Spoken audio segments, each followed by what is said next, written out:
미국 하버드대에서 잇몸병 환자 4만 8천여 명을 무려 18년간 추적해 봤더니 전체 암 발생률이 14%나 증가하였다고 합니다. 잇몸 보면 무조건 이건 어떻게든지 간에 치료를 해야 되겠네요. 그죠?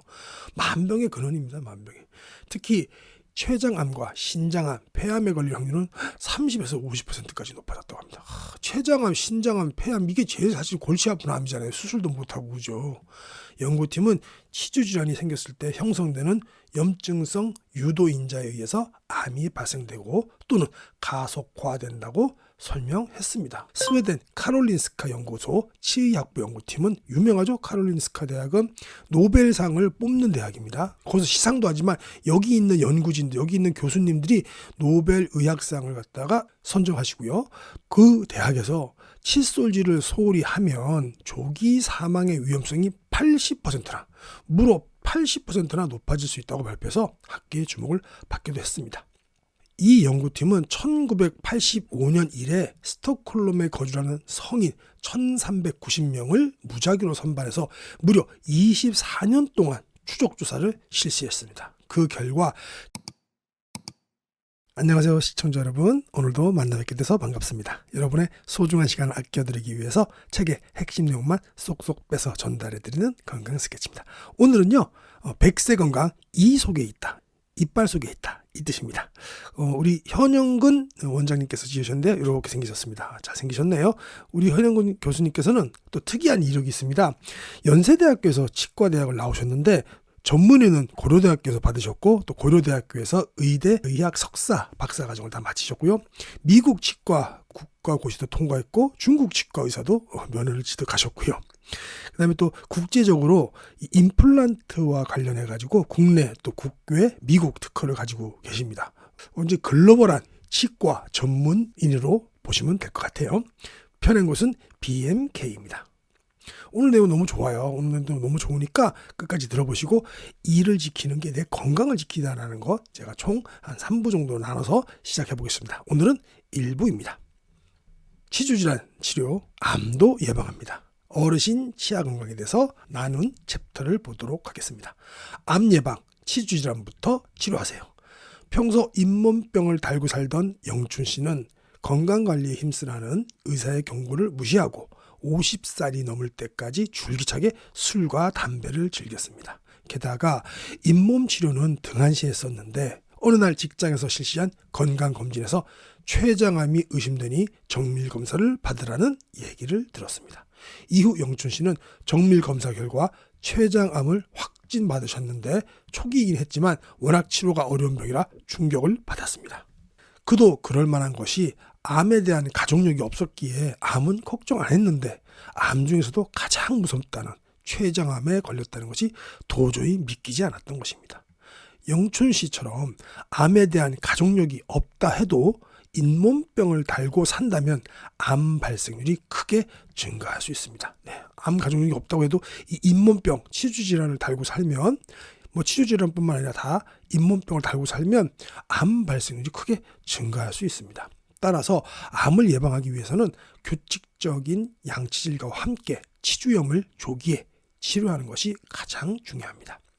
양치질이 제대로 안 될 경우에 치주염이 발생할 수 있는데 입안의 세균이 췌장암과 같은 무서운 질병을 일으킬 수도 있기 때문입니다. 일본 아이치 암센터 전염병학 예방부의 마스오 게이타로 실장은 칫솔질 횟수와 암의 상관관계를 발표했었는데요. 칫솔질을 1일 1회 하는 사람을 기준으로 1일 2회 이상 하는 사람은 두경부암, 식도암에 걸릴 위험이 20% 정도 낮았다는 거죠. 하루에 한 번 하는 것보다 2번 하는 게 이런 두경부암이라든가 식도암에 걸릴 위험이 20%나 낮았다고 합니다. 굉장히 크게 낮춘 거죠. 하루에 한 번도 칫솔질을 하지 않은 사람은 70%나 더 높았다고 합니다. 1일 1회 기준으로 봤을 때는 70%나 높았다고 하네요. 이러한 결과는 다른 여러 나라에서도 비슷한 연구 결과로 도출되었습니다. 스웨덴 카롤린스카 연구소 치의학부 연구팀은 유명하죠. 카롤린스카 대학은 노벨상을 뽑는 대학입니다. 거기서 시상도 하지만 여기 있는 연구진들, 여기 있는 교수님들이 노벨 의학상을 갖다가 선정하시고요.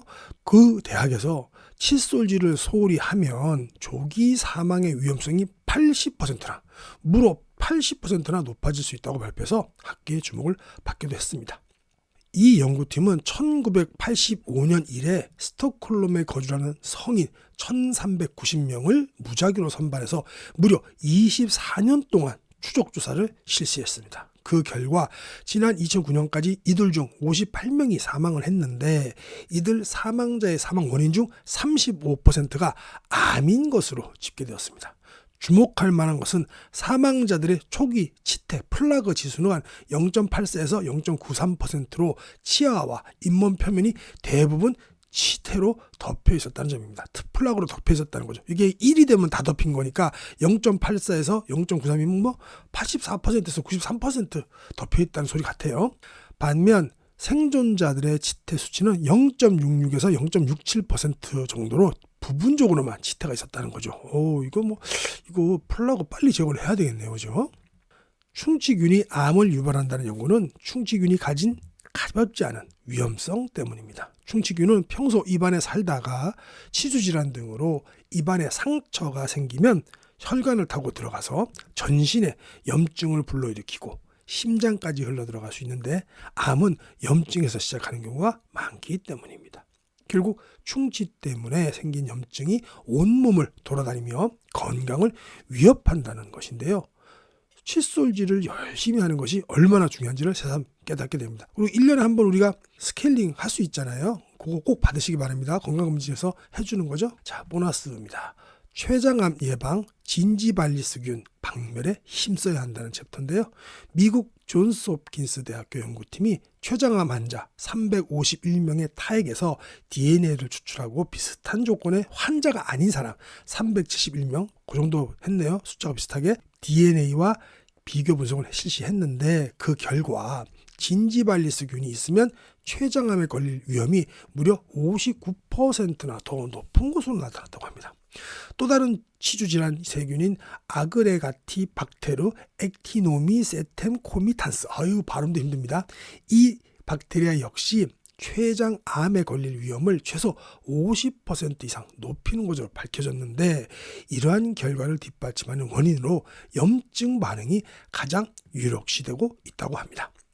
잇몸 염증이 있는 사람은 피가 자주 나게 되는데 손상된 부위에 침착된 세균이 혈액을 타고 들어가게 되면 미생물에 의해 몸의 방어작용으로 염증 반응이 일어나게 됩니다. 이런 염증 반응 물질이 혈액을 타고 전신을 돌다가 췌장에도 병인성으로 작용한다는 것인데요. 우리 입안은 따뜻하고 습해서 세균이 살기 좋은 환경을 갖고 있는데 여기에 음식물 찌꺼기까지 더해진다면 입속 세균은 폭발적으로 증가할 수 있어 평소 양치질을 철저히 하는 습관을 기르는 것이 매우 중요합니다. 닥터 현의 어드바이스네요. 칫솔질을 할 때 피가 나시는 분들 있잖아요. 피가 나면 그 부위를 피해서 양치하는 분들이 있지만 오히려 멈추지 말고 더욱 신경 써서 더 잘 닦아줘야 한다고 합니다. 이 경우 치아 표면만 문지르는 칫솔질 습관을 바꿔야 하는데 피가 더 나더라도 잇몸 속 세균 주머니인 치주 포켓을 효과적으로 닦아내는 것이 매우 중요합니다. 또한 정기적인 스케일링과 치실 사용으로 매일 관리하는 것이 정말 좋습니다. 저는 치실은 20대부터 사용해서 좋은데 저도 이제 스케일링도 오래 안 했으니까 한번 하러 가야 되겠네요. 자, 다음 챕터입니다. 치주질환, 암 발생률도 높여요. 영래 씨는 이제 48살로 사형제 중 셋째인데 갑상선암에 걸려버렸습니다. 가족 중에 암 환자라고는 요관암을 조기에 치료한 엄마밖에 없는데 그마저 70이 넘어서 걸리셨는데 갑상선암은 뜻밖이었습니다. 48세밖에 안 됐는데요. 영래 씨는 다른 형제들과 다른 점은 평소 잇몸 질환을 자주 앓았다는 점입니다. 잇몸병이 암을 유발한다는 연구를 본 적은 있긴 하지만 남의 일처럼만 느꼈던 영래 씨. 그나마 갑상선 암인 게 정말 다행이라며 이제라도 잇몸병 치료를 적극적으로 해야겠다고 결심했다고 합니다. 이렇게 영래 씨처럼 암을 진단받은 환자들이 하는 가장 많은 후회 중 하나가 치주염 치료를 소홀히 했었다는 점입니다. 잇몸병이 암을 유발할 수 있다는 연구 결과를 뉴스로 접하긴 했지만 나와는 상관없어 라고 이렇게 느끼기 때문이죠. 잇몸병에는 입안 세균으로 인해서 잇몸 표면에 염증이 생기는 치은염과 염증이 치아뼈 안쪽까지 파고드는 치주염이 있습니다. 치은염이 있으면 흔히 잇몸이 붓고 아프게 되고, 이게 치주염으로 발전하면 잇몸이 파이면서 치아가 흔들리고 빠지기까지 합니다. 치주 질환의 원인은 결국 세균인데, 치아 사이사이에 낀 노란 치태와 치석들이 바로 그 주인공으로 입속에 살면서 다양한 염증 반응을 일으킵니다. 더군다나 잇몸 염증은 혈관을 타고 우리 몸 어디에도 갈 수 있는데, 이 염증 때문에 잇몸병이 있는 사람들은 심근경색이나 뇌졸중 같은 혈관 질환은 물론이고 당뇨병이나 폐렴도 더 잘 걸리게 됩니다. 뿐만 아니라 최근에는 잇몸병과 암과의 연관성까지 속속 밝혀지고 있습니다. 미국 하버드대에서 잇몸병 환자 4만 8천여 명을 무려 18년간 추적해 봤더니 전체 암 발생률이 14%나 증가하였다고 합니다. 잇몸 보면 무조건 이건 어떻게든지 간에 치료를 해야 되겠네요. 그죠? 만병의 근원입니다. 만병의. 특히 췌장암과 신장암, 폐암에 걸릴 확률은 30에서 50%까지 높아졌다고 합니다. 췌장암, 신장암, 폐암, 이게 제일 사실 골치 아픈 암이잖아요. 수술도 못하고. 그죠? 연구팀은 치주 질환이 생겼을 때 형성되는 염증성 유도인자에 의해서 암이 발생되고 또는 가속화된다고 설명했습니다. 정말 무서운 암은 평균 14%가 증가했는데, 암 발생률이, 잇몸에 병이 있는 환자가. 근데 특히나 췌장암, 신장암, 폐암같이 이렇게 수술도 어려운 힘든 암은 30에서 50%까지 높아졌다고 하네요. 정말 심각한데요. 자, 보너스 챕터 보시겠습니다. 여성분들도 해당되겠죠. 폐경 후에 잇몸병, 식도암 발병을 3배나 높인다는 게 있습니다. 폐경 이후 잇몸병이 있는 여성은 암 발병률이 높은 것으로 나타났습니다. 미국 뉴욕 주립대학교 연구팀은 54세에서 86세 여성 6만 6천 명을 대상으로 잇몸병이 있는지 조사한 후에 10년 뒤 암 발생 여부를 점검한 결과 조사 기간이 10년 동안 7,200여 명이 암에 걸린 것으로 나타났다고 합니다. 이 중 주목할 점은 참가자 중 치주 질환이 있는 사람들이 여러 암에 걸릴 위험이 14%나 증가했다는 점인데요. 잇몸병이 있는 여성들은 없는 여성들에 비해서 식도암 발생 가능성이 3배나 높았으며 담낭, 담관, 폐암, 흑색종, 유방암 등 각종 암의 발생 확률도 높았다고 합니다. 닥터 현스 어드바이스 좀 볼까요? 이미 암 수술을 받았거나 치료받은 지 오래된 환자분들은 암에 대해 무관심한 경우도 있지만 2차 암 예방을 위해서라도 잇몸병 관리에 힘써야 합니다. 이미 치료 받으신 분들이 무심하지는 않으시겠죠, 그죠? 그런 분들이 계실까요? 미국 통계에 따르면 암 환자 중 2차 암 발생 빈도는 약 10% 정도인데, 금연과 금주만큼 중요한 것으로 잇몸병의 예방과 치료가 꼽히기 때문입니다. 한편 암 환자들이 치료 후 정기검진에 소홀하다는 것도 커다란 문제입니다. 이런 분도 계시는군요. 암을 한번 겪은 사람에게 또 다른 암이 생길 위험은 무려 4배 이상 높다는 보고가 있는 만큼 더욱더 조기 검진 및 예방과 치료에 힘써야 합니다. 잇몸 염증은 혈관을 타고 우리 몸 어디에도 갈 수 있는데, 그 염증 때문에 잇몸병이 있는 사람들은 심근경색이나 뇌졸중 같은 혈관 질환은 물론이고 당뇨병이나 폐렴도 더 잘 걸리게 됩니다라고 복습 한 번 더 했습니다. 자, 다음 챕터입니다. 치주 질환이 있으면 췌장암 발병 위험이 무려 또 2배나 높다고 합니다. 영한 씨는 환갑이 조금 넘었는데 혈당치가 500이 넘어서 입원을 하고 원인을 찾는 검사를 받았습니다. 그러던 중 혈액 검사와 초음파 검사 결과 신장과 간에 이상한 게 보인다고 해서 CT 촬영을 했는데 정밀 검사 결과 췌장암을 진단받으셨다고 합니다. 병원 측은 췌장암 2기 정도인데 다행히 수술을 할 수 있는 상태라고 행운이라고 설명했습니다. 그도 그럴 것이 췌장암 발견 환자 중에서 20%만이 수술을 할 수 있고 약 80%가 수술을 받고 싶어도 받을 수 없다는 설명이었습니다. 췌장암은 진짜 문제죠. 췌장암 수술로 확진을 받으면 수명은 6개월. 영한 씨는 도대체 무엇이 췌장암을 일으켰을까 생각하고 또 생각해도 앞이 캄캄할 뿐이었다고 합니다. 영아 씨처럼 췌장암을 확진받으면 많은 사람들이 절망을 하고 시리에 빠지는데요. 애플의 스티브 잡스나 영화 사랑과 영혼의 패트릭 스웨이즈, 유명했죠. 이제 영화의 사랑과 영혼이 제가 대학교 1학년 때인가 아마 나왔던 영화 같은데요. 벌써 몇 년 전입니까? 30년 넘었는데 이때 참 그 여배우 되게 이뻤는데요. 이름이 예. 너무 밖으로 생각하면 혼나죠. 네. 그 패트릭 스웨이지 같은 유명인 분도 이게 우리 스티브 잡스는 우리가 췌장암으로 돌아가신 거 알았는데 패트릭 스웨이지도 췌장암으로 돌아가셨군요.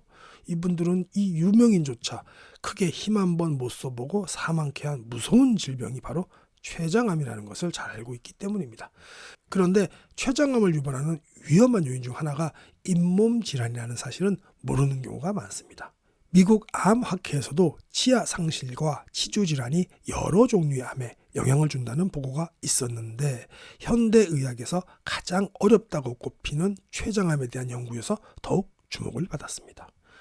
2012년 10월 브라운 대학 연구팀은 소화기 학회에서 넣인 거트를 통해서 입안에 존재하는 세균이 췌장암 발병 위험을 높인다는 연구 결과를 발표해서 구강 건강과 또 전신 건강에 관한 유의미한 자료를 보고했습니다. 연구팀은 800명의 성인을 대상으로 조사했는데 치주 질환과 구취를 유발하는 대표적인 감염성 치주 병균인 포르피나로모나스 진지발리스균에 대한 항체 비율이 정상치보다 높은 사람은 췌장암이 발병할 위험이 일반인에 비해서 무려 2배가량 높은 것으로 나타났다고 보고했습니다. 항체는 해당 균에 감염되었을 때 생기는 것입니다. 반면 인체에 무해한 구강세균의 항체 비율이 감염성 포르피로나모나스 진지발리스균 같은 치주병균의 항체 비율보다 높으면 췌장암이 발병할 위험이 무려 45%나 낮은 것으로 나타났다고 합니다. 이에 대해 충치균과 치주병균 등의 생태를 연구하는 수루미 대학의 하나다 교수는 음식에 포함되어 있는 초산이 입안의 세균에 의해서 발암물질인 니크로소아민으로 변화되기 때문일 것이라고 추정했고, 최소한 칫솔질이 입안에 있는 다수의 세균을 감소시키는 것만은 확실한 만큼 암을 예방하기 위해서라도 양치질을 더욱 열심히 해야 한다고 강조하셨습니다. 이제 도표 하나 보시겠습니다. 대한치주과학회 잇몸병 체크리스트인데요. 요걸 보고 점수를 매길 겁니다. 지금부터 점수를 12가지인데요. 점수를 매겨서 0점에서 25점이면 비교적 건강한 거고요. 26점에서 50점이면 적극적인 관리가 필요하고요. 또 51점에서 75점이면 정말 적극적인 치료가 필요한 상태입니다. 요거 한번 보도록 하고요. 그 다음에 76부터 100은 중증 치주병 중인 상태입니다. 이거는 큰일 나시는 분들입니다. 그죠? 요거 한번 보도록 할게요. 네, 첫 번째 문항입니다. 이를 닦을 때 잇몸에서 피가 나오면 10점을 플러스하는 거고요. 이 사이에 음식물이 자주 낀다 그러면 6점입니다. 그리고 세 번째, 치아에 치석이 있는 것 같다 하면 10점이고요. 나쁜 입냄새가 난다면 8점. 잇몸에 가끔 통증을 느낀다 그러면 8점. 이가 시린 적이 있다 7점. 이가 조금씩 흔들리는 곳이 있다 10점. 잇몸이 자주 붓는다 이것도 10점. 부모님 중에 틀리하신 분이 있다 8점. 피곤하면 이가 들뜬다 8점. 당뇨병으로 치료 중이거나 치료한 적이 있다 10점. 현재 담배를 피우고 있다 5점. 이렇게 해서 합계를 내시는 거예요. 요거는 제가 여기서만 보면은 또 안 되니까 이거 책에서 발췌한 거니까요. 제가 게시판에다가 올리도록 하겠습니다. 이렇게 다 더해서 본인의 점수가 0점에서 25점이면 비교적 건강한 편이라고 합니다. 그냥 스케일링 정도만 이렇게 해주시면 되는 거고요. 잇몸병을 예방하기 위해서는 플라그와 치석을 제거하는 구강 위생 관리가 중요한데 올바른 방법으로 칫솔질하는 것을 배우고요. 또 치간 칫솔이라든가 치실, 구강 청결제 그런 거 많죠? 사용도 도움이 된다고 합니다. 이제 26점에서 50점이다. 이러면 적극적인 관리가 필요한 겁니다. 치태 및 치석 제거가 필요하니까요. 치과를 방문하기를 권해드린다고 하고요. 같은 내용입니다. 치실, 치간 칫솔 이런 거 다 하시라는 얘기죠. 그다음에 각을 하라는 얘기고요. 이제 51점부터 75점은 적극적인 치료가 필요한 상태입니다. 더 이상 나빠지기 전에 치주병 전문 치과를 방문해서 치료를 받으셔야 합니다. 잇몸에 요즘은 적어도 되더라고요. 잇몸 염증 치료하는 것도 보험이 되는 걸로 알고 있어요.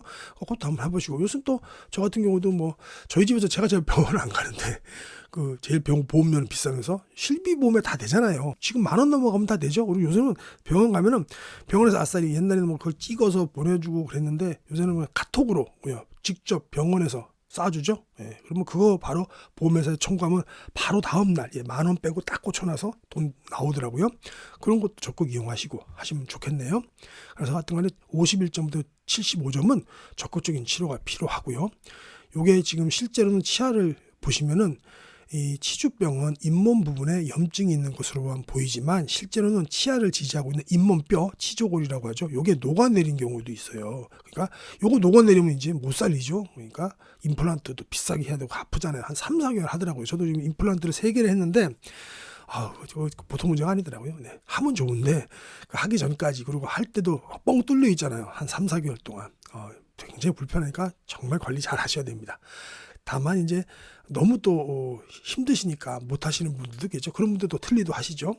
자, 76점에서 100점은 정말 이거 엉망이라는 소리죠. 이건 반드시 빠른 시일 내에 이 치주병 전문 치과를 방문하셔가지고 적극적인 치료 하셔야 됩니다. 예.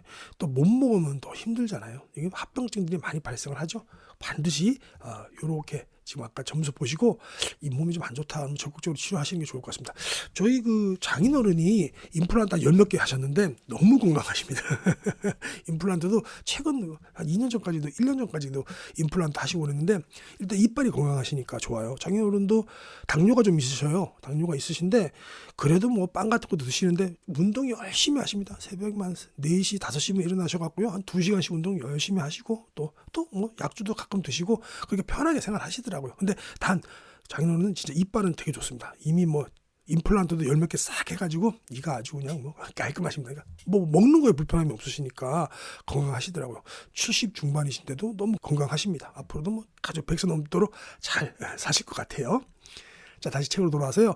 이 잇몸병이 있는 분들은 심혈관 질환, 당뇨병 및 합병증, 암 및 종양 등 전신 질환이 빈번하게 발생하기도 합니다. 그래서 치과 치료와 함께 치간 칫솔, 치실, 구강 청결제 등의 사용을 반드시 생활하셔야 되고 우리는 좋은 거 알고 계시죠? 소금 양치도 있고 또 우리 화타 김영기 선생님께서 알려주신 거 있잖아요. 소금 10%, 그 다음에 화타식 숭늉 30%, 나머지 물 해가지고 이렇게 섞어가지고 각을 하시면 더 좋다고 하시니까 그것도 해보시고 하셔서 꼭 잇몸병은 나으시기 바랍니다. 네, 닥터 현스 어드바이스입니다. 많은 사람들이 건강 증진을 위해서 오랫동안 노력해야 하는 운동은 피하고 먹는 약으로 해결하는 성향이 있습니다. 잇몸병도 예외는 아니어서 양치질과 치실 사용 대신에 보조식품을 먹으면서 안심하려는 경우가 종종 있습니다. 이러면 안 되겠죠, 당연히. 하지만 잇몸 보조식품은 효과가 있다 없다를 놓고 의견이 분분한데 대체적으로 효과가 없는 것으로 판명되고 있습니다. 건강 보조식품에 의존하지 마시고 올바른 양치질과 정기검진에 힘쓰는 것이 가장 중요합니다. 네. 잇몸은 또 이빨은 돈이 많이 들잖아요. 미리미리 좀 치료하시는 게 좋을 것 같습니다. 자, 여러분들께서 가장 좋아하시는 오늘의 결론 및 핵심 요약 시간입니다. 간단합니다. 암 예방, 치주질환부터 치료하세요. 암에 대한 가족력이 없다고 해도 잇몸병을 달고 살면 암 발생률이 크게 증가할 수 있습니다. 칫솔질을 1일 한 번만 하는 사람을 기준으로 1일 2회 하는 사람은 두경부암, 식도암에 걸릴 확률이 20% 낮았는데 하루에 한 번도 칫솔질을 하지 않는 사람은 그런 사람 없겠지만 그래도 70%나 높았다는 연구 결과가 있습니다.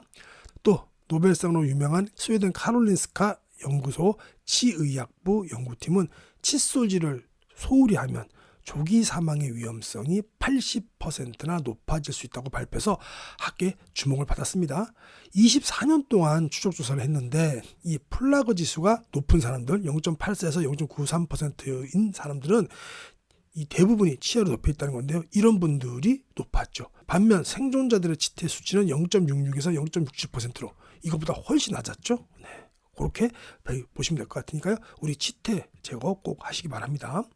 충치균은 평소 입안에 살다가 치주질환 등으로 입안에 상처가 생기면 혈관을 타고 들어가 전신에 염증을 불러일으키고 또 심장까지 흘러들어갈 수 있는데 암은 염증에서 시작하는 경우가 많기 때문입니다. 미국 하버드 대학에서 잇몸병 환자 4만 8천여 명을 무려 18년간 추적해 봤더니 전체 암 발생률이 14%나 증가했는데 그중 췌장암, 신장암, 폐암에 걸릴 확률은 30에서 50%까지 높아졌다고 합니다. 연구팀은 치주질환이 생겼을 때 형성되는 염증성 유도인자에 의해서 암이 발생되고 또는 가속화된다고 설명했습니다. 치주질환이 있으면 췌장암 발병 위험이 무려 2배나 높다는 보고도 있었죠.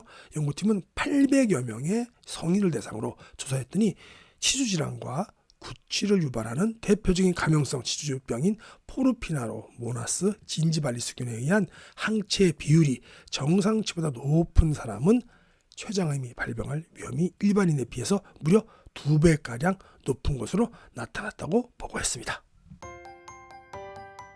최근 발표된 치아 관련 연구 자료들을 살펴보면 치주질환이 심할수록 뇌졸중 발생이 높아지고 더 심할 경우 치매까지 발병할 수 있다는 사실을 보고하고 있습니다. 치주질환이 있는 알츠하이머 환자들의 인지 능력이 그렇지 않은 환자들보다 무려 6배가량 빠르게 퇴화된 것으로 나타났답니다. 또한 핀란드의 한 연구에 따르면 잇몸병이 치매 위험도를 무려 12배나 높이는 것으로 나타났고 영국 센트럴 뱅커셔 대학 연구팀에서는 치매 질환으로 사망한 사람의 뇌 조직에서 잇몸병의 원인균이 비정상적으로 많이 발견되었다고 보고했다고 합니다. 어금니는 저작 기능에서도 가장 중요한 역할을 하지만 기억력 감퇴와도 직접적인 연관이 있다고 합니다. 껌을 씹으면 건방져 보인다는 생각도 하는 사람이 있지만 실제로는 두뇌 발달에 큰 도움이 되는 것은 물론이고 치매 예방 효과도 있다고 합니다. 껌은 우리에게 잠시 생각할 시간을 주고 딱딱하게 굳어있던 머리를 풀어주는 데 도움이 됩니다. 또한 씹는 행위를 반복하면서 뇌에 엄청난 자극을 주게 되는데 짜증이 나거나 집중력이 필요할 때 자신이 원하는 만큼 씹는 것이 효과적입니다. 네, 짜증이 나고 집중이 필요할 때 남 씹지 말고 껌을 씹어야 되겠습니다. 무설탕 껌을 10분간 씹는 것만으로도 입속 세균 1억 마리를 죽일 수 있다는 연구 결과가 있다고 합니다. 치주질환이 있으면 치매도 악화돼요라는 챕터입니다. 순철 씨는 내년이면 칠순을 바라보는데 최근 들어서 건망증이 심해지는 것을 느꼈습니다. 냉장고에서 핸드폰을 꺼내는가 하면 가스레인지를 켜둔 채 주전자를 태우기까지 했는데요. 아들에게 얘기하니 치매 검사를 받자고 했고 진단 결과 치매가 이미 많이 진행되었다는 얘기를 들었습니다. 자식들에게 부담 주기 싫어 치매와 뇌졸중만은 절대 걸리지 않기를 바랬던 순철 씨는 떠오르지 않는 기억을 붙잡기 위해 고개를 갸웃거렸지만 피곤함이 밀려와 씁쓸한 마음을 안고 잠이 들었습니다. 순철 씨처럼 치매는 모든 어르신들이 가장 두려워하는 질병인데요. 잇몸 질환과 밀접한 관련이 있어 주의가 필요합니다. 최근 발표된 치아 관련 연구 자료들을 살펴보면 치주질환이 심할수록 뇌졸중 발생이 높아지고 더 심할 경우 치매까지 발병할 수 있다는 사실을 보고하고 있습니다. 이 가운데 과학저널 플로스1에 따르면 치주질환이 알츠하이머를 악화시킨다는 연구 결과가 발표돼서 주목을 받았습니다. 연구진은 중증도 알츠하이머를 갖고 있는 환자들을 대상으로 치주질환 여부를 검사한 뒤에 치주질환이 있는 환자와 그렇지 않은 환자를 분류하고 그들의 인지 능력을 각각 테스트했었는데요. 6개월 뒤 다시 그들의 인지 능력을 테스트해서 비교 실험한 결과 치주질환이 있는 알츠하이머 환자들의 인지 능력이 그렇지 않은 환자들보다 무려 6배가량 빠르게 퇴화된 것으로 나타났답니다. 한두 배도 아니고 6배입니다. 6배. 심각한데요. 또한 이들의 혈액 검사를 통해서 염증성 사이토카인을 검사한 결과 치주질환이 있는 알츠하이머 환자들에게서 이 염증성 사이토카인이 높게 나왔다고 합니다. 이 같은 연구 결과는 진지발리스라는 세균이 잇몸에서 염증성 사이토카인을 증가시키고 뇌에 악영향을 미칠 뿐만 아니라 알츠하이머 발병을 악화시킨다는 것을 증명한 것이라고 할 수 있습니다. 따라서 어르신들이 가장 무서워하는 뇌졸중과 치매를 막기 위해서라도 치주병 예방에 힘을 기울이는 것이 매우 중요합니다. 보너스입니다. 노인 건강의 시작은 구강 건강에서부터. 일본 이즈미노사와 요양보호시설에서 입소 노인의 구강 위생에 신경을 쓴 후부터는 폐렴이라든가 순환기 계통의 질환이 현저히 줄었고 전반적으로 노인들의 신체 건강이 향상되었다는 보고가 있었습니다. 또한 핀란드의 한 연구에 따르면 잇몸병이 치매 위험도를 무려 12배나 높이는 것으로 나타났고 영국 센트럴 뱅커셔 대학 연구팀에서는 치매 질환으로 사망한 사람의 뇌 조직에서 잇몸병의 원인균이 비정상적으로 많이 발견되었다고 보고했다고 합니다. 닥터 현의 어드바이스 한번 볼까요? 앞서 소개한 많은 연구 결과처럼 해외에서는 구강 건강과 치매와의 상관관계에 대해서 연구가 활발히 진행되고 있는데 반해서 국내에서는 체계적인 연구가 부족한 편인 것 같습니다. 하지만 노인의 남아있는 치아 개수와 잇몸병은 치매와 밀접한 관련이 있다는 사실이 입증된 만큼 특히 노인들의 잇몸 건강에 각별한 관심이 필요합니다. 자, 요제또 한번 볼까요? 어금니가 있으면 치매도 안 와요 라는 챕터인데요. 석희 씨는 80이 넘은 나이에도 불구하고 정정한 체력으로 주위의 부러움을 사고 있습니다. 난청이 있어서 보청기를 사용하는 것 외에는 비교적 건강한데 특히나 남아있는 치아가 10개가 넘고 그 중에서도 어금니는 1개 빼고는 건강했습니다. 의사들은 석희 씨의 건강 비결로 어금니가 건강한 것을 뽑았는데 실제로 어금니가 튼튼한 노인치고 건강하지 않은 사람이 별로 없습니다. 어금니는 무조건 지키셔야 되겠네요. 혹은 지금 안 됐으면 임플란트 하셔야 되겠죠. 치매 예방을 위해서는 치아가 튼튼해야 한다는 것을 잘 알고 있지만 그 중에서도 어금니의 중요성은 두말할 필요가 없습니다.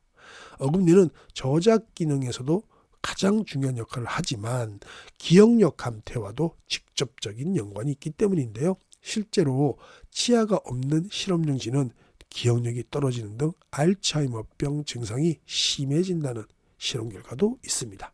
일본 히로시마 대학교, 나고야 시립대학교 또 오후 대학교 공동 연구팀들은 사람 역시 치매 환자의 치아 손실을 예방하면 증상의 진행을 늦출 수 있다고 비헤이비어럴 브레인 리서치에 발표했다고 합니다. 이번 실험에는 인공적으로 알츠하이머병을 유발시킨 특별한 실험지를 사용했는데요. 좌우의 어금니를 제거해서 교합이 잘 안 되도록 한 G, 이게 A군이고요. 교합이 안 되도록 한 겁니다. 그다음에 어금니를 그대로 놔둔 B군, G를 이렇게 나누었는데요.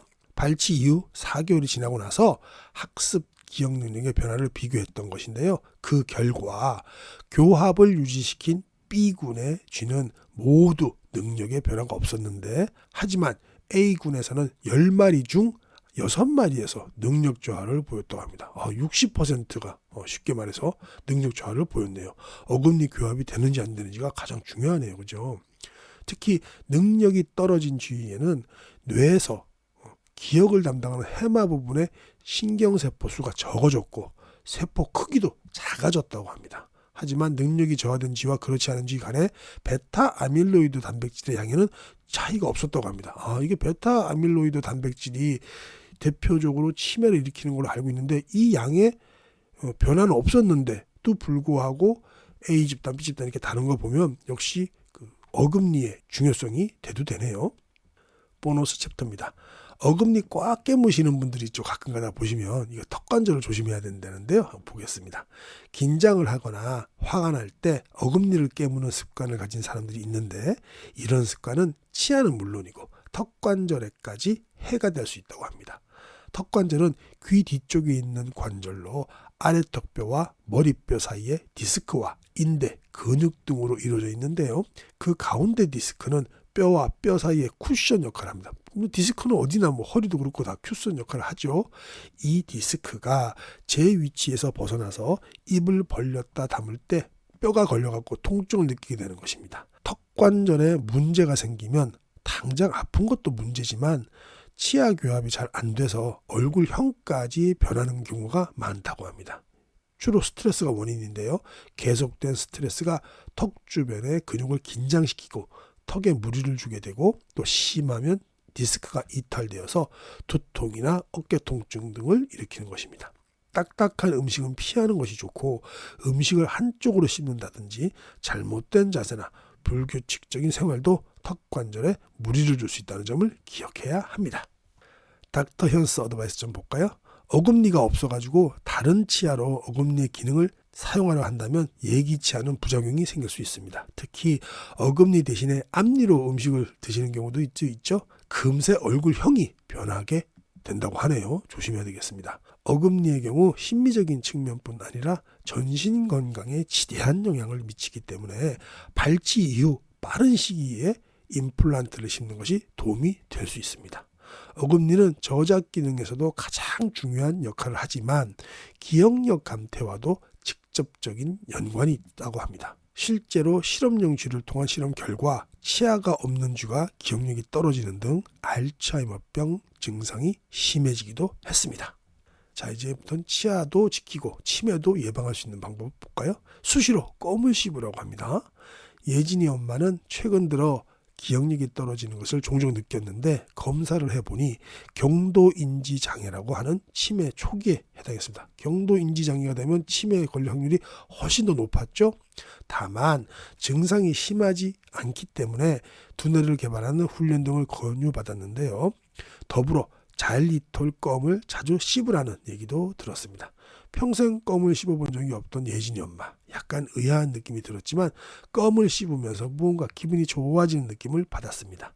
껌을 씹으면 건방져 보인다는 생각도 하는 사람이 있지만 실제로는 두뇌 발달에 큰 도움이 되는 것은 물론이고 치매 예방 효과도 있다고 합니다. 껌은 우리에게 잠시 생각할 시간을 주고 딱딱하게 굳어있던 머리를 풀어주는 데 도움이 됩니다.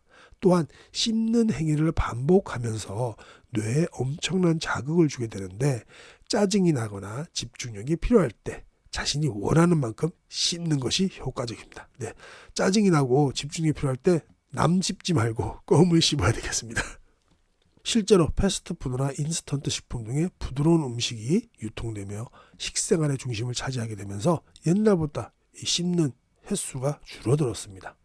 연구 결과에 따르면 나이에 상관없이 부드러운 음식만 계속 먹으면 해마에서 새로운 신경세포가 만들어지기 어렵고 해마의 노화까지 진행된다는 것이 밝혀졌다고 합니다.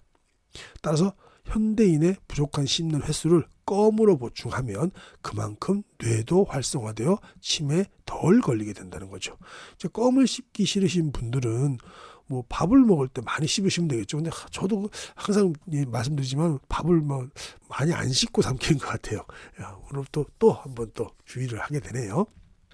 자, 보너스 챕터로요. 껌 씹기의 7가지 효과를 정리해 놓으셨네요. 첫 번째는 스트레스 감소.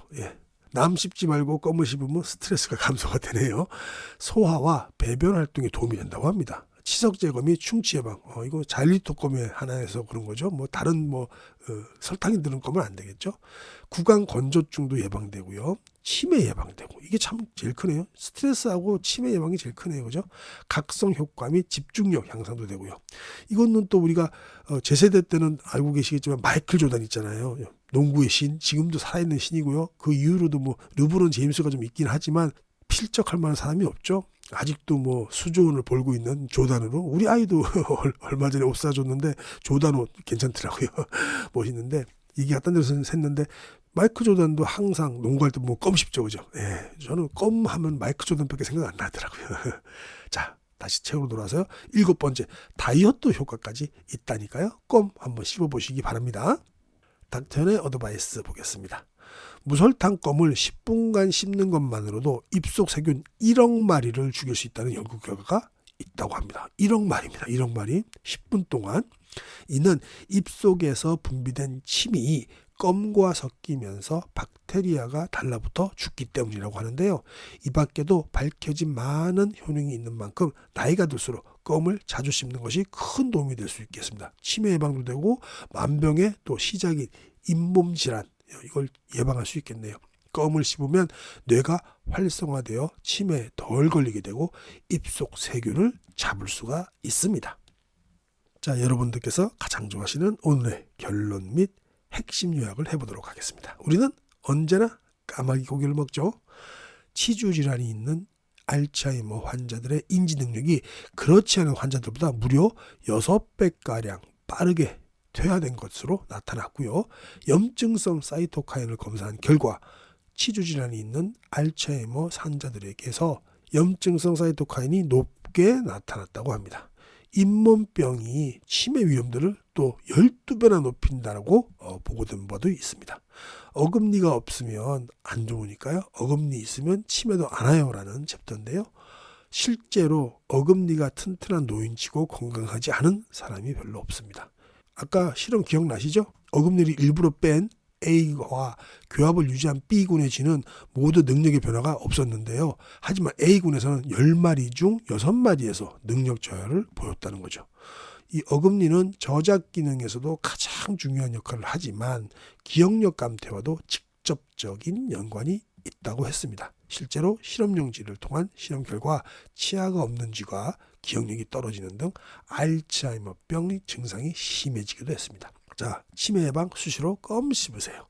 실제로 두뇌 발달에 큰 도움이 되는 것은 물론이고 치매 예방 효과도 있습니다. 껌은 우리에게 잠시 생각할 기회를 주고 또 딱딱하게 굳어있던 머리를 풀어주는데 도움이 되니까요. 남 씹지 마시고 껌 씹으시기 바랍니다. 또한 씹는 행위를 반복하면서 뇌에 엄청난 자극을 주게 되는데 짜증이 나거나 집중력이 필요할 때 자신이 원하는 만큼 씹는 것이 효과적입니다. 나이에 상관없이 부드러운 음식만 계속 먹으면 해마에서 새로운 신경세포가 만들어지기도 어렵고 해마의 노화까지 진행된다는 것이 실험으로 밝혀졌다고 합니다. 틀니 끼고 자면 되나요? 안 되나요? 안 됩니다. 틀니를 끼고 잠자는 쪽이 폐렴 위험률이 최대 2.3배 높았다는데요. 이는 흡연이 폐렴에 미치는 영향과 맞먹는 수준입니다. 고령자분들은 폐렴 때문에 돌아가시는 사망률이 제일 크죠. 그러니까 조심하셔야 됩니다. 암 빼고 뇌졸중 빼고는 이 폐렴이 제일 크죠. 그러니까 폐렴 조심해야 되니까 틀니 절대 끼고 자시면 안 됩니다. 2.3배나 높아져요. 임플란트 수술에 꼭 주의할 점 다시 보겠습니다. 금연은 반드시 하셔야 됩니다. 이거는 사실 치과에서도 다 알려줍니다. 코를 세게 풀지 말아라. 코를 끙끙 대지 말아라. 빨대를 사용하지 말아라. 뜨거운 물을 목욕하지 말아라. 청결을 유지하라. 이것도 다 알려주세요. 65세 이상의 국민건강보험 가입자에 한해서 본인 부담금은 30%고 국민건강보험이 70%를 댑니다. 뭐예요? 임플란트예요. 근데 이제 평생 1인당 2개 입니다. 틀니 끼고 자시는 분이 있다고 하는데요. 그러면 큰일 난다고 합니다. 한번 보겠습니다. 봉준 씨는 평소 틀니를 착용하는데 가끔씩 깜빡하고 틀니를 낀 채 잠이 들곤 했습니다. 불편하긴 했지만 크게 아프지는 않았습니다. 그런데 얼마 전 폐렴에 걸려서 큰 고생을 했습니다. 특별히 찬바람을 많이 쐰 것도 아닌데 폐렴에 걸려서 의아했던 봉준 씨. 틀니를 끼고 자는 것이 영향을 주었다는 설명에 깜짝 놀랐습니다. 우리 근데 연세 드신 분들은 사망이 폐렴 때문에 많이 사망하시잖아요. 크죠. 그러니까 이거 조심하셔야 됩니다. 봉준 씨처럼 우리나라에서 틀니를 사용하는 인구는 약 400만 명에 이를 것으로 추정되는데 관리를 소홀히 하면 폐렴도 유발할 수 있습니다. 일본 니혼대 연구진이 폐렴으로 입원하거나 사망한 85세 이상 노인 524명을 분석했더니 틀니를 끼고 잠자는 쪽이 폐렴 위험률이 무려 최대 2.3배나 높았다는데요. 이는 흡연이 폐렴에 미치는 영향과 맞먹는 수준이라고 합니다. 무서운 거네요. 그죠? 또한 틀니는 관리에 따라 세균 서식지가 되기도 하는데요. 대표적인 오해가 세정 방법입니다. 대한구강보건협회가 지난해 틀니 사용자 500명을 대상으로 세정 방법을 물었더니 치약이 1순위 44%였고요. 물에 그냥 헹구는 게 24%였다고 합니다. 이게 2순위를 차지했다고 합니다. 치약에는 연마제가 있는데 이 레진이라고 하는 틀니의 플라스틱 부분에 닿으면 보이지 않게 상처를 내고 세균과 곰팡이가 자랄 수 있다고 합니다. 또한 물에 그냥 헹구는 것도 부족한데요. 소독을 위해 뜨거운 물에 담그거나 표백제를 사용하면 변색이나 영구 변형이 일어날 수도 있다고 합니다. 결국 틀니 전용 세정제를 사용하는 게 가장 좋은 방법이라고 합니다. 요거는 이제 틀니 전용 세정 방법들이 있잖아요. 그거 하셔야 되겠네요. 틀니 사용하는 어르신들 보관에도 주의하세요 라는 보너스를 보여드리겠습니다. 많은 사람들이 잠잘 때 틀니를 머리맡에 두곤 하지만 올바른 보관법이 아닙니다. 틀니를 실온에 두면 변형될 수 있는데 깨끗이 세정한 뒤에 미지근한 물에 담그는 게 제일 좋다고 합니다. 미지근한 물입니다. 또한 6개월에 한 번은 치과를 찾아서 구강과 틀니 상태를 점검해야 부작용을 최소화할 수 있다고 합니다. 자, 닥터 현스 어드바이스입니다. 일부에서 틀니를 한 부모님을 모시고 식당에 갈 때 저작 기능이 좋지 못하다는 사실을 고려하지 않고 아이들 입맛 위주로 가는 경우가 있습니다. 갈비를 뜯는다든지 또 삼겹살을 굽는다든지 하는 것이 대표적일 텐데요. 이건 좀 그러네요, 그죠? 틀니가 있는 어르신들은 저작 기능뿐만 아니라 속이 좋지 않은 경우가 많으므로 부드러운 음식 위주로 천천히 드실 수 있도록 배려해 드리는 것이 매우 중요합니다. 그렇다고 너무 부드러운 음식만 드시면 또 치매에 걸린다고 하니까, 치매 걸릴 확률이 높다고 하니까 어느 정도는 또 씹을 수 있는 저작 활동을 하게끔 만들어야 되겠네요. 임플란트 하면 밥맛이 돌아옵니다. 영준 씨는 비용 때문에 걱정하다가 정부 보조를 받는 김에 양쪽 어금니에 임플란트를 심었습니다. 제가 지금 마지막에도 알려드리겠지만 65세 이상인 분들은 평생 두 개까지 정부 지원금이 나오죠. 70%가 나옵니다. 그러니까 빨리 2개 하시기 바랍니다. 다들 알고 계시겠죠? 하지만 평소 워낙 안 좋았던 잇몸이 있었던지라 수술이 필요했는데요. 생각보다 아프고 오래 걸려서 눈물이 찔끔 날 뻔했습니다. 좀 임플란트 저도 처음에 2개를 했었는데 그때 힘들더라고요, 진짜로. 일단은 그 임플란트 2개가 한꺼번에 할 정도였으니까 치주가 되게 안 좋았을 거 아닙니까? 그래서 저 되게 힘들었는데 난 최근에 작년인가 재작년에 했던 거는 괜찮더라고요. 그냥 쉽게. 다시 책으로 돌아오겠습니다. 그런데 며칠은 좀 불편한 것 같더니 2주 정도 지나자 저작 기능이 살아나는 것을 느꼈습니다. 저도 지금 이제 아주 10년 전에 한 거는 아주 튼튼하고 최근에 한 것도 아주 좋더라고요. 어금니로 음식을 씹을 때 마치 과거에 그랬던 것처럼 씹는 맛이 느껴진 것인데요. 영준 씨는 오랜만에 느껴본 씹는 맛에 웃음이 가시지 않았습니다. 영준 씨처럼 대부분의 어르신들이 임플란트를 심을 때 처음에는 걱정을 많이 하지만 2주 정도 지나고 나서부터는 확실히 좋다는 것을 실감한다고 얘기를 하곤 합니다. 실제로 현재까지 나와 있는 치과 보초물 중 임플란트의 성능은 타의 추정을 불허하는데요. 임플란트 시술 후 보철까지 끝내면 어금니 기능이 90% 이상 회복됩니다. 실제로 그렇죠. 저도 임플란트 하고 나서 후회한 적은 없는 것 같아요. 너무 좋습니다. 그러니까 되도록이면 임플란트, 물론 경제적인 여건도 좀 있죠. 임플란트 좀 비싼 거는 아직도 보통 임플란트 하게 되면 뼈까지 심더라고요. 그죠? 그래서 보통 한 150에서 174 요새도 그렇게 들어가더라고요. 근데 싼 거 30만 원, 50만 원 그런 건 안 하는 게 좋을 것 같습니다. 그건 별로 좋지 않다고 하더라고요. 연세치의대 연구팀에 따르면 환자들은 실제 생당근이나 땅콩과 같은 딱딱한 식품금을 씹는 능력도 임플란트 시술 후 보름 만에 평균 10.8%나 개선된 것으로 조사됐다고 합니다. 일반적으로 임플란트 상부 보철 시술 후에 2주가 지나면 환자들이 수술 직후 느꼈던 불편감이 사라지면서 음식을 씹을 때 임플란트 시술 자체를 거의 의식하지 않고 씹을 수 있게 됩니다. 자, 임플란트 수술 후에 꼭 주의해야 할 사항입니다. 첫 번째, 반드시 금연할 것입니다. 그리고 이제 연세 때도 드셨으니까 금연하시는 게 좋죠. 또 코를 세게 풀면 안 된다고 항상 얘기합니다. 왜냐하면 임플란트 상악동 수술을 했을 때 그렇습니다. 코를 킁킁 대거나 침을 뱉지 마시고요. 빨대를 사용하지 말라고 그러죠. 이거는 임플란트뿐만 아니라 보통 발치를 하면 다 이렇게 빨대 사용하지 말라고 합니다. 그죠? 뜨거운 물로 목욕이나 샤워는 하지 말고요. 청결을 유지할 것. 시술 부위는 하루 5회에서 6회 물 양치, 그리고 나머지 부분은 일반 양치하라고 이렇게 알려주셨습니다. 닥터 현스 어드바이스 보겠습니다. 임플란트 시술 후 확실히 자리가 잡히는 시기까지는 결코 담배를 피워서는 안 됩니다. 담배를 빨아들일 때 가해지는 압력이 임플란트의 성공 여부에 큰 영향을 주는데요. 각종 발암 물질이 염증마저 악화시킬 수 있습니다. 특히나 임플란트 시술 후 실패하는 대부분의 경우가 담배와 연결되어 있는 만큼 임플란트를 심기로 결심했다면 적어도 2달간은 꼭 금연해야 합니다. 니코틴은 혈관을 축소시키고 또 혈액의 순기능을 막습니다. 그러므로 수술하기 전 최소 3주 동안 금연을 하고 나서 수술을 해야 합니다. 그리고 수술을 하고 난 뒤에도 3주 동안은 원활한 회복을 위해서 금연이 꼭 필요한데요. 금연 그냥 하시면 되죠. 뭐 임플란트 결정하시고 금연하십시오. 저도 지금 담배 끊은 지가 거의 이제 10년 다 돼가는데요. 담배 끊으면 너무 좋습니다. 요양원 치과 진료 중요합니다라는 챕터인데요. 요전 요양원에 많이 계시니까요. 꼭 필요한 챕터 같습니다. 상범 씨는 주변 사람들의 염려와 달리 요양원에 들어간 후 건강이 조금 좋아지는 것을 느꼈습니다.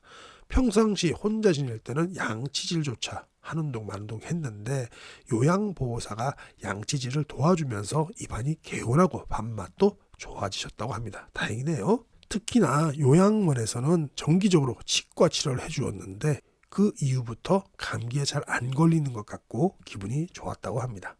상범 씨가 머무르는 요양원처럼 치과 치료에 힘쓰는 장기 요양시설이 늘어나고 있습니다. 기존에 의사와 한의사로 한정된 초탁 자격에 치과 의사를 추가하기로 결정한 이후 실제적인 효과들이 나타나면서 적극적으로 임하는 병원들이 늘어난 것인데요. 실제로 치주질환과 전신질환의 상관성이 계속해서 입증되는 점을 감안하면 다소 늦은 감이 있지만 적절한 조치로 보인다고 합니다. 자, 보너스 챕터입니다. 요양시설, 어르신 혼자서는 힘들어요. 무슨 말일까요? 나이가 들면 아이가 된다는 말이 있듯이 혼자가 힘들어서 요양원에 입원해 계신 어르신들은 양치질도 도와주어야 합니다. 굳이 치매나 뇌졸중이 아니더라도 혼자서는 구석구석 깨끗하게 닦기가 어렵기 때문입니다. 본인이 충분히 할 수 있다고 하면 올바른 잇몸 마사지 방법을 가르쳐드리고 덜 닦이는 부위가 있으면 함께 양치질하는 식으로 도와주면 잇몸 건강뿐만 아니라 전신 건강에도 큰 도움이 될 수 있습니다. 요즘 치과 또 가서 하면은 딱 보이잖아요. 본인이 잘 닦는다고 하는데 어디 뭐 구석 뭐 예를 들어서 왼쪽 어금니 쪽은 잘 안 닦이시는 것 같으니까 이렇게 하시라고 친절하게 가르쳐 주시는 치과가 많더라고요. 거기서 한번 좀 배우시면 되죠. 치과는 정기적으로 진짜 가야 됩니다. 닥터 연스 어드바이스입니다. 어르신들 대부분은 치아가 몇 개 없기 때문에 음식 먹는 즐거움이 적습니다. 고기를 뜯어먹는 것은 생각지도 못하고 물 말아 먹듯이 드시는 분들도 많은데요. 치과 치료가 치아 건강뿐 아니라 전신 건강에 미치는 영향이 지대한 만큼 모쪼록 형식적인 선에 머무르지 않고 실질적인 효과를 거둘 수 있도록 체계적인 관리와 지원이 필요해 보이는데요. 만성질환자뿐만 아니라 장애인 등 의료 소외계층에 대해 좀 더 많은 관심과 지원을 기대해 봅니다라고 했습니다. 이건 정부 분들이 좀 들으셔야 될 얘기 같은데요. 자, 여러분들께서 가장 좋아하시는 오늘의 결론 및 핵심 요약 시간을 가져보도록 하겠습니다. 틀니 끼고 자면 되나요? 안 되나요? 안 됩니다. 틀니를 끼고 잠자는 쪽이 폐렴 위험률이 최대 2.3배 높았다는데요. 이는 흡연이 폐렴에 미치는 영향과 맞먹는 수준입니다. 고령자분들은 폐렴 때문에 돌아가시는 사망률이 제일 크죠. 그러니까 조심하셔야 됩니다. 암 빼고 뭐 뇌졸중 빼고는 이 폐렴이 제일 크죠. 그러니까 폐렴 조심해야 되니까 틀니 절대 끼고 자시면 안 됩니다. 2.3배나 높아져요. 임플란트 하면 밥맛이 돌아옵니다. 네, 실제로 현재까지 나와 있는 치과 보철물 중 임플란트의 성능은 타의 추종을 불허하는데요. 임플란트 시술 후 보철까지 끝내면 어금니 기능이 90% 이상 회복됩니다. 딱딱한 식품군을 씹는 능력도 임플란트 시술 후에 보름 만에 평균 10.8%나 개선된 것으로 조사되었다고 하니까요. 임플란트 꼭 하면 좋겠습니다. 자, 보너스로 수술 후 임플란트 수술에 꼭 주의할 점 다시 보겠습니다. 금연은 반드시 하셔야 됩니다. 이거는 사실 치과에서도 다 알려줍니다. 코를 세게 풀지 말아라, 코를 끙끙 대지 말아라, 빨대를 사용하지 말아라, 뜨거운 물을 목욕하지 말아라, 청결을 유지하라. 이것도 다 알려주세요. 의료용 가글까지 다 이렇게 해주십니다. 요거 한번 볼까요? 65세 이상의 국민건강보험 가입자에 한해서 본인 부담금은 30%고 국민 건강보험이 70%를 댑니다. 뭐예요? 임플란트예요. 근데 이제 평생 1인당 2개입니다. 그리고 상학, 하학 다 상관없이 다 합니다. 그러니까 꼭 하시기 바랍니다. 이상으로 오늘 책 리뷰 마치도록 하겠습니다. 건강은 하루아침에 망가지거나 좋아지지 않습니다. 건강 스케치와 함께 좋은 습관을 꾸준히 유지하시기 바랍니다. 지금까지 함께 해주셔서 정말 감사합니다.